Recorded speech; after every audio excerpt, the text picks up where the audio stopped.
तो जैसे कि आप क्वेश्चन देख रहे हैं 3 cot square 60 degree plus sec square 45 degree. तो सबसे पहले आप लोग की हेल्प के लिए मैं यहाँ पे कॉट 60 डिग्री की वैल्यू नोट कर देता हूँ एंड देन सेक 45 डिग्री की वैल्यू भी नोट कर देता हूँ।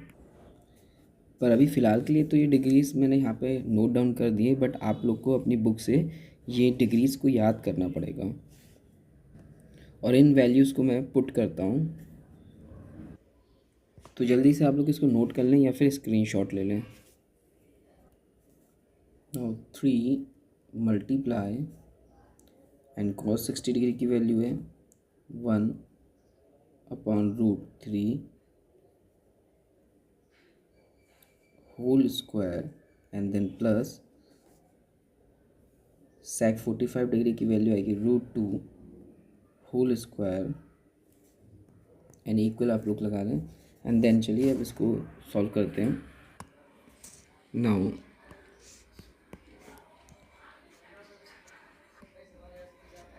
Three multiply √3 into √3 it's become 3 and then plus and √2 का होल स्क्वायरिंग करेंगे तो √2 into √2 is equal to 2 and then हम लोग इसको कैंसिल कर लेते हैं। Now we have 1 plus 2 now it's become 3। तो ये हो गया आपका सॉल्व, जो कि सीबीएसई और यूपी बोर्ड दोनों के नज़रिए से, चाहे कोई भी बोर्ड हो, उन सभी के नज़रिए से ये क्वेश्चन बेस्ट है। नेक्स्ट क्वेश्चन है cos 60 degree and cos 30 degree and then minus sine 60 degree and sine 30 degree. तो इस पर भी आपको करना यही है कि सीधे सीधे वैल्यूज़ को पुट कर देना है अपने ट्रिग्नोमेट्री टेबल की हेल्प से। Okay, let's cos 60 degree 1/2 and then multiply, इन दोनों के बिटवीन जो रिलेशन होगा वो मल्टीप्लाई का होगा। Now √3/2 minus same as sine 60 degree, same as sine 60 degree, it's √3/2 and then same as sine 30 degree multiply 1/2। चलिए अब इसको कैलकुलेट कर लेते हैं क्या होता है। √3 into 1, √3 × 1 now it's become √3 equal लगा लेंगे एंड 2 × 2, अब डिनोमिनेटर होगा 2 × 2 it's become 4 and then minus का साइन लेंगे and root same as √3 × 1 it's become √3 and same as 2 × 2 denominators 2 × 2 it's become 4 and now next. तो यहाँ पे एलसीएम में आपका डिनोमिनेटर बन जाएगा 4 एंड ऊपर वाला सेम कॉपी हो जाएगा। जब भी डिनोमिनेटर सेम हो तो आप ऊपर वाला सेम कॉपी कर लीजिए। अब सेम कॉपी करने में हमारे पास √3 माइनस है तो माइनस लेंगे एंड √3 अगेन एंड अब आपके पास में वैल्यू आ गई, this is cancel by this, now it's become 0 and 0/4। तो यहाँ पे हमारा आंसर हो जाता है इस सिचुएशन में 0, क्योंकि 0 को हम किसी से भी डिवाइड करें चाहे मल्टीप्लाई करें आपका आंसर 0 ही आएगा। Thank you. अगर आप हमसे जुड़ते हैं तो मैं आपको इस तरीके से इजी क्वेश्चंस को पहले करा के फिर आपको और भी डिफ़िकल्ट क्वेश्चन धीरे धीरे कराना सिखाऊंगा। तो आप लोग जुड़े रहिए ताकि आप इजी क्वेश्चन को करें और आपका मोरल एकदम हाई हो। नेक्स्ट क्वेश्चन ये भी बहुत अच्छा है, तो देखते हैं। यहाँ पे tan 60 डिग्री की वैल्यू आपको पता होना चाहिए, सेम एज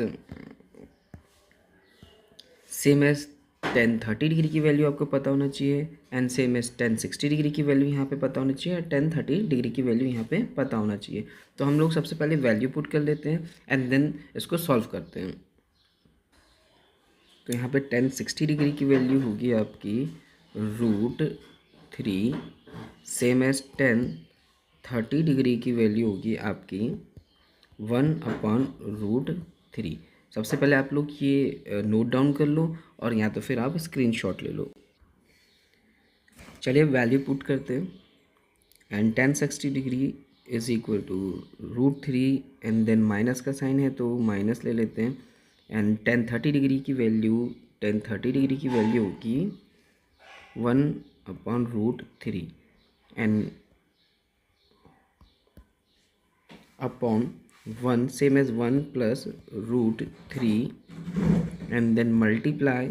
आपको मैं बता दूं कि यहाँ पर जो क्वेश्चंस हैं उसमें आपके हमेशा ऐसे सिचुएशन में मल्टीप्लाई ही होगी, क्योंकि इनके बीच में मल्टीप्लाई का ही रिलेशन रहता है। Now back to question 1/√3। अब हम लोग इसको सॉल्व करते हैं।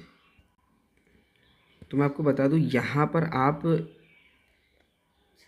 इस सिचुएशन को सॉल्व करने के लिए आप लोग को एलसीएम लेना पड़ता है, और यहाँ पर आपका ये वाला √3 और ये √3 आपस में कैंसिल हो जाएंगे। Let's see. तो जो पहले सॉल्व हो रहा है उसे सॉल्व कर लेते हैं। √3 ने कैंसिल किया √3 को, और यहाँ, और अब इस पोर्शन में हम लोग ले लेंगे एलसीएम। तो ये बन जाएगा, और ऊपर वाले पोर्शन में हम लोग ले लेते हैं एलसीएम। नाउ इट्स बिकम, पहले डिनोमिनेटर सेम कॉपी कर लेते हैं √3 एंड ऊपर अब जो होगा √3, इट्स बिकम 3 माइनस 1, और नीचे जबकि सब कैंसिल हो चुका है डिनोमिनेटर में इधर, तो यहाँ पे आया 1 + 1। Now it's become 3 - 1/√3 and 1 + 1 is become 2। और इसको थोड़ा सॉल्व कर लेते हैं। तो यहाँ पे प्रॉब्लम इस तरीके से हमें देखने को मिलेगी, फिर हम इसको सॉल्व कर लेंगे। Now it's 2/√3 2। अब हमें पता है अगर यहाँ पे न्यूमरेटर है तो यहाँ डिनोमिनेटर है, और यहाँ न्यूमरेटर, तो हमें अपनी तरफ से 1 को एक तरफ से डिनोमिनेटर बना लेते हैं, और फिर इसके बाद में हम लोग इसका इस वाले पोर्शन का रेसिप्रोकल कर लेते हैं, और मल्टीप्लाई में यहाँ पे साइड में लिख लेंगे। एंड नाउ 2/√3 एंड मल्टीप्लाई, हमें इसका रेसिप्रोकल करना था, चलो इसका रेसिप्रोकल करते हैं। इट्स, अब 2 ऊपर है तो 2 चले जाएगा नीचे, और 1 नीचे है तो आपका 1 ऊपर चले जाएगा। और अब इसे सॉल्व कर लेते हैं। तो यहाँ पर हम लोग देखते हैं कि ये 2 इससे कैंसिल हो जाएगा, और अब हमारे पास में जो आंसर बचेगा वो बचेगा 1/√3। तो यानी कि इस वैल्यू को सॉल्व करके हमें आंसर मिल गया 1/√3। आई होप कि आपको समझ में आया होगा। बट यहाँ पे अगर आपको कैलकुलेशन में प्रॉब्लम हो रही है तो आप लोग मुझे कमेंट कर सकते हैं, मैं बेसिक कैलकुलेशंस को भी यहाँ पे समझाऊँगा।